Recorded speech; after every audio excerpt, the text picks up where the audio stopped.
Hello, thank you for opening this tutorial. What I'm going to do today is take you through a short process to get to viewing piano rolls that are within the Stanford Libraries piano roll collections, specifically the ones that have been scanned. So at the top here you can see library.stanford.edu in this sort of search URL bar here, and that gets you to the library catalog, which is a great tool. But for this, we're going to go to the Spotlight exhibit site. So for that, you're going to want to type in exhibits.stanford.edu, which you can see there.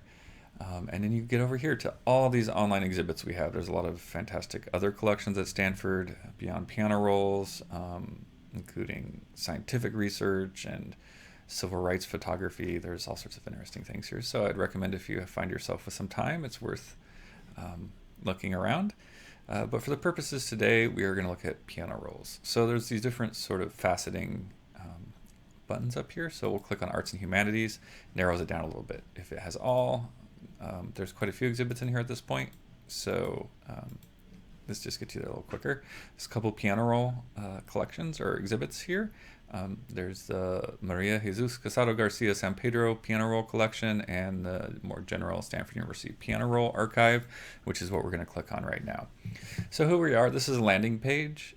There's a lot of different features of this page, and I would suggest you sort of explore it on your own time, but today we're going to try to get to the rolls as quick as possible. So I'm going to click on all exhibit items, and this will just list all the different things used in the exhibit, which is primarily scanned piano rolls that also have available audio and MIDI files.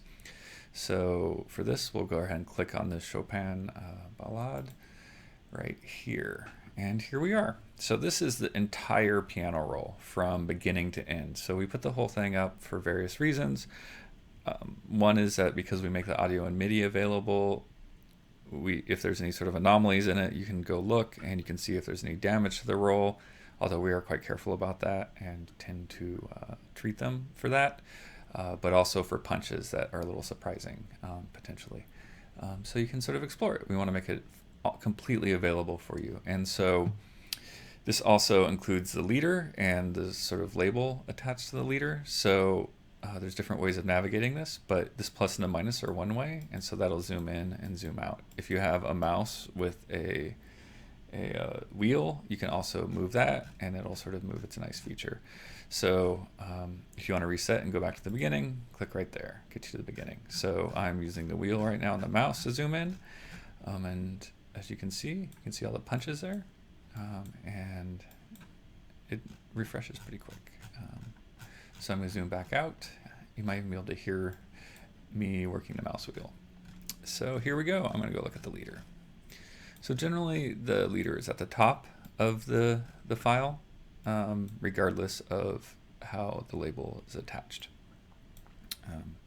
So here we go. Here's the leader. And so you can look at that. We have a gray card right here even, tied for color correction. And so we try to capture the color accurately. And here's this. There is another tutorial that captures accessing the audio, but just briefly I'll touch on that again. If you go up to the top right of this little window here, there's this button with the arrow coming out of it. It's called Share and Download. So if you click that, there's Share and there's Download. For this, we're going to click Download. So here's where you can actually download the entire image at different resolutions, which is nice. So if you want to have it locally or to work with the image yourself, you can also, under other download options, there's this little bar over here, so you scroll down to get there. You can download the green channel TIFF, download an M4A file, which is an audio file, and download the expressive MIDI file, which is the MIDI file that has expression, the expression of the reproducing roll included. And that's it. I want to thank you for watching this short tutorial. I hope you're having a good day, and I hope it gets even better. Thank you.